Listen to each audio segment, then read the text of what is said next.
Every child's story is still being written, but sometimes the first chapter holds more truth than we think. That's kind of the summary message I would like to get across. Hey, friends, I was talking with a patient of mine, and she was asking me a question about nature and nurture. And she wanted to know how much of her child's behavior is meaningful. And this is a deep question. How much of who we are is genetic versus environmental? And so I found this study that I wanted to share with you that's really quite shocking, actually.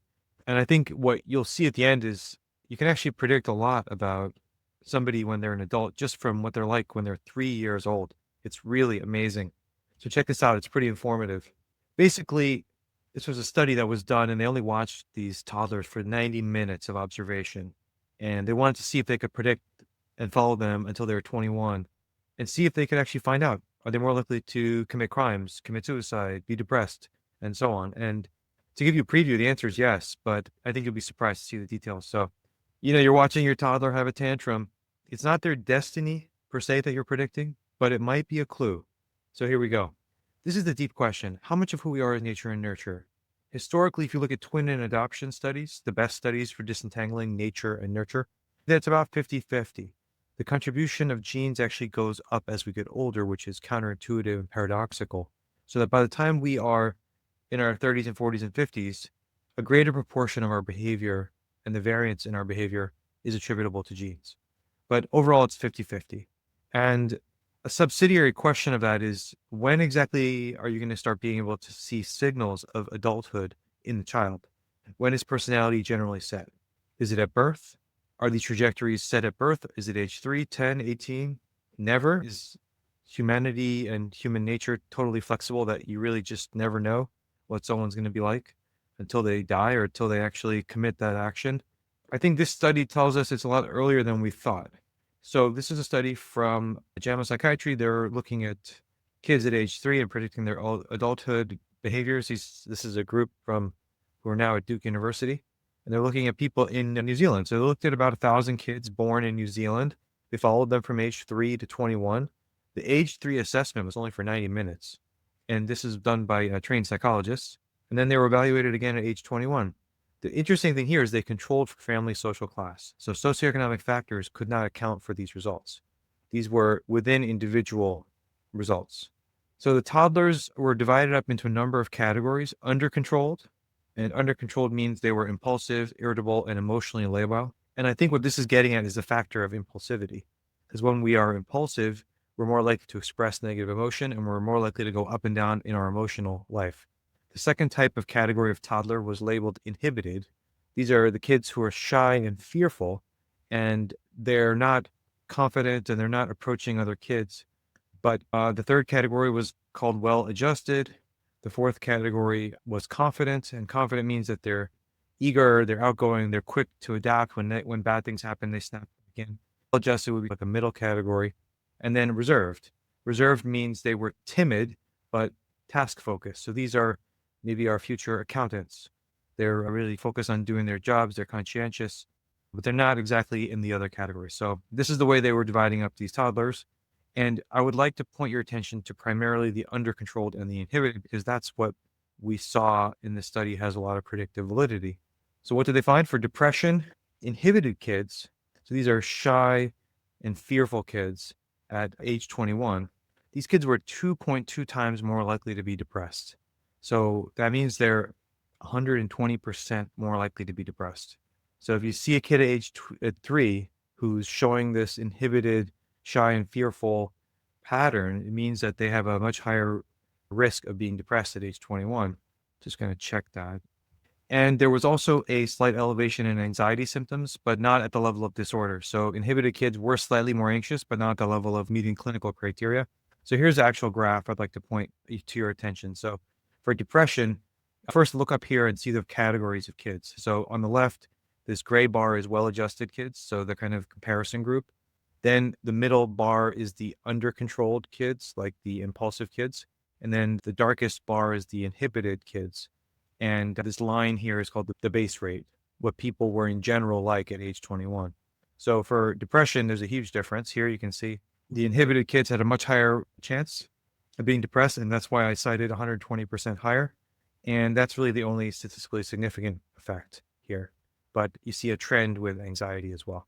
So that's one thing to think about. How about criminal convictions and antisocial personality disorder? Antisocial personality disorder doesn't mean that somebody doesn't like socializing. It means that they're more callous and lacking in empathy and also impulsive, so more likely to commit crimes. So here is the under-controlled toddlers at age 21 were 4.5x more likely to be convicted of a violent crime. So 350% more likely to commit a violent crime at age 21.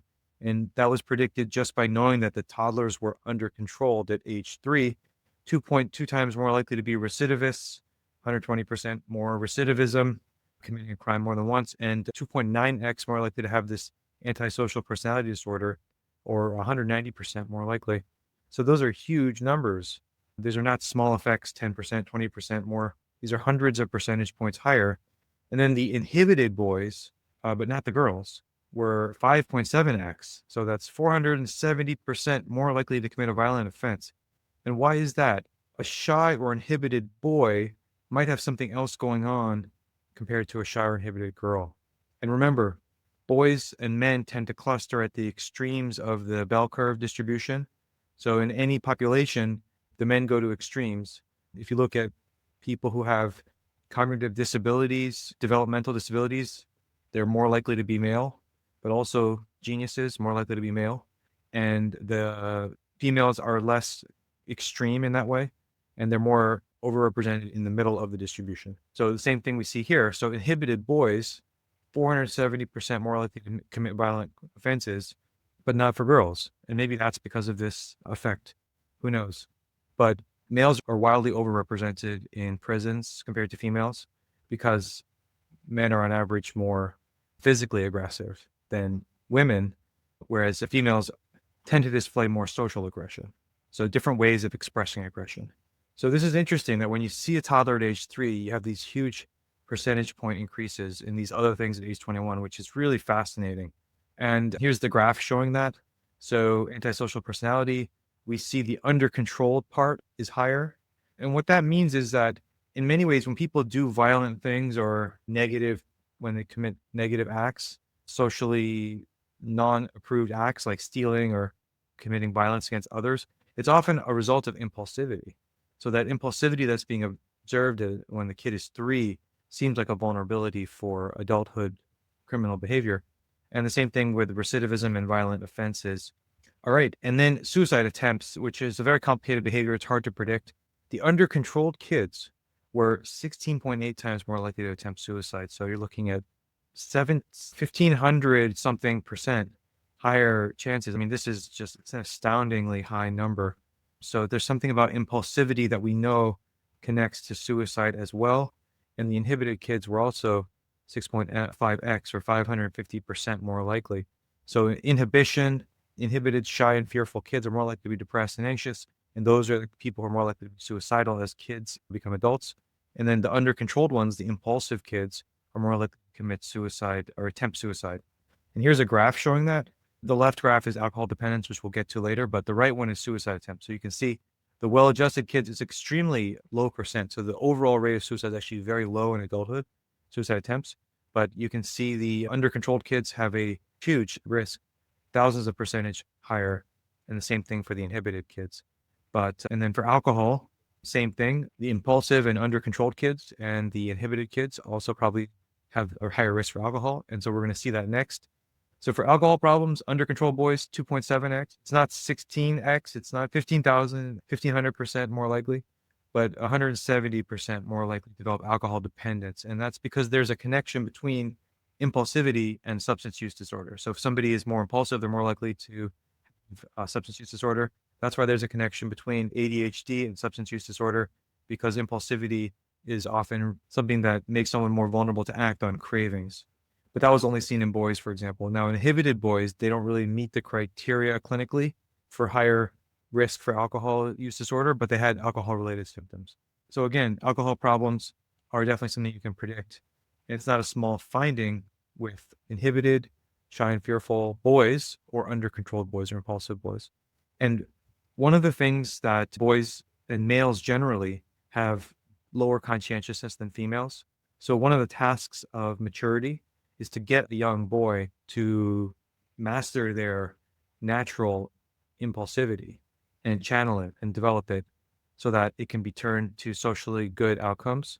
But oftentimes young boys who don't have that developmental change will have these negative outcomes, unfortunately, especially if they don't have father figures or male role models. And here's a graph showing the alcohol pattern. So for male subjects, we see the effect, but for female subjects, we don't. Again, men and women are different on average, so you see differences in risk factors. So under-controlled female at 3 years old, a little girl is not going to have this higher risk of alcohol use disorder or alcohol problems, but an under-controlled boy does. That could also be related to inhibition, where the way men and women deal with negative emotions. So a young male might deal with negative depression and anxiety by resorting to substance use disorder more than females. Females have a higher risk for self-injury and self-harm, but that's not studied here. So in summary, an under-controlled kind of impulsive kid is going to have a higher risk of antisocial personality disorder, violent crime, alcohol dependence, suicide, and a inhibited boy, fearful and shy boy, is going to have a higher risk of depression and anxiety symptoms at age 21, suicide, and some violent behavior. This is depressing. You might say, wow, it's so depressing. But let's talk about why it matters. First of all, it's interesting to know this generally because we want to know when in the human developmental trajectory is personality generally patterned or set. Every child's story is still being written, but sometimes the first chapter holds more truth than we think. That's kind of the summary message I would like to get across. Definitely, it's not true that we are blank slates and environment is everything. Definitely not true. But also, it's only the first chapter. So we want to identify people who are at risk, identify the kids who are at risk, and try to think about which patterns can be intervened on with family members, clinicians, support in the society, civic organizations. That's why it matters, because you want to be able to look at a kid and optimize their outcome. And so I hope this has been helpful. I hope it's been fascinating. I love this study. It's really interesting. If you find this interesting, check out my free newsletter. And also feel free to check out this other video. Thanks so much.